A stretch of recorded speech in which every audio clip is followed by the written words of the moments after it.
חשבתי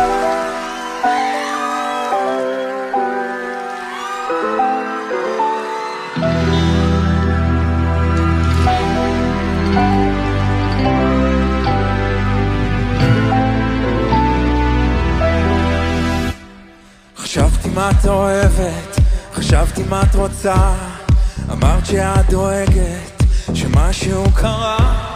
היום הולכים להצגה שנייה, אמרת שדי נמאס לך והמצב קשה, שנים היא כבר לומדת ומה יצא מזה?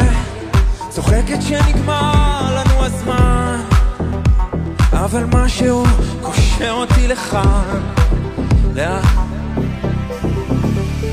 בואי נעזוב כי מחשיב